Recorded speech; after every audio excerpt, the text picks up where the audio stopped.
it's weird, like, thinking about, like, why do you hold on to things? Like, I immediately think, like, it's like a problem. Like, it's a problem why I'm holding on to something. I guess, yeah, if things bring you pleasure, then that's good. But just, it's funny that I have that, like, immediate reaction of, like, oh, like, you've been holding on to this for a long time? Like, that's, like it's a weakness. You know, you have to acknowledge you hold on to things because, like, you like the way that they make you feel. This one I've had forever. I love red. Like, all my favorite dresses are red. Like, I feel like they're like me. I don't know. That's not my spirit color, Joe. Because it's just like yeah, if I'm gonna put on clothes, if I'm gonna have a theory, if I'm gonna do something, it's gonna be colorful and fun and like fun. It's gonna be like pleasurable, I guess. Like, I love holding on to things, and like, I don't know. I feel like things bring me so much joy. Like, I don't know. They make me like. I feel like it's like a whole world to explore. You're just like, oh, what's this? Like, what's that? See, like, if I was playing a game, this would be like, this lady lives on the hill, and she's not always so nice. She is nice, but like, she like doesn't, like, she might not come off that way. Like, she's like an intimidating old lady in the hills.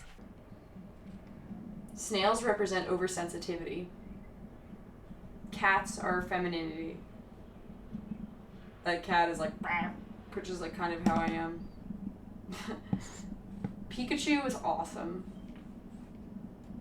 And then there's a mom. That's the thing. I'm always like, these, they know me. They know. They're talking to me. I feel like if you think that objects are alive, it's kind of like acknowledging that your environment has an influence on the way that you feel. Like, you want to communicate and like recognize that you're connected to the world, you know? But like, you're always connected to the world. And like, if objects make you like feel a way, like, all you have is how you feel, I guess, is what I'm saying. I like want to get buried with Bubba when I die. Unless I get cremated. But if I get buried, I like kind of want Bubba buried with me. Actually, maybe not. Maybe she should just be like passed around like forever. I don't know. She's very important though. Like, if I could save an object from a fire, like, it would like be Bubba. I'd like let my like phone and my camera and like my bed and like all my art books and like all the other stuff that's important to me like perish in flames. I don't know. We just like been through a lot together, and she just like, I don't know. Like, you can like physically like live without her. Like, my teacher said that, and I was like, no. In my junior year of high school, I was really depressed and like going through shit, and I like thought I was really ugly, and I was really insecure, and I'd like cry every night before I went to sleep because I thought I was ugly. I mean, my friends were there too. Like, I had an amazing support group, and like they were wonderful. But like at night when I would just be like upset and crying and needed to like hold something, like I would hold her, you know? Like, she was there. I guess for me, I think that there's this funny thing that happens when you start to keep objects that mean something to you, which is that you're building this very kind of irrelevant archive. It's an archive that's super interpersonal, and it's kind of very, very small in scale, and it impacts pretty much nobody and does just about nothing.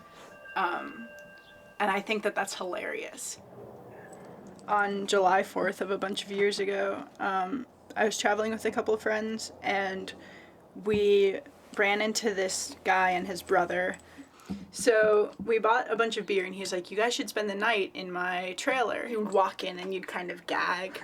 Just mountains of mold everywhere. Empty 40 bottles that were filled with piss, and then catheters like hanging out of them. We pulled up all these plastic chairs outside of the front of the trailer and kind of just hung out the whole night. And he got really emotional. He'd pull out his grandmother's Bible, and he'd sort of like pick a page with his eyes closed and read us a passage and just start to bawl. But we spent the night there, and he was like so flip-floppy, you know, because he would just, one second he'd be bawling and the next he'd be yelling. The next morning he was also very emotional, and he said, hey, I have this piece of artwork that I made that I would really love to give you. It's the only piece of artwork that I've ever made. It's a person, I don't know if you can see the face, made out of a plumbing like PVC pipe and a bunch of beads. And he just started to sob. Then his nephew pulled us aside. He said, my uncle is a pathological liar. Like, this dude is fucked up. None of what he says is true, even though things were weird and, I mean, potentially pretty unsafe. I felt very protective of him the entire time. So, like, no complaints, you know.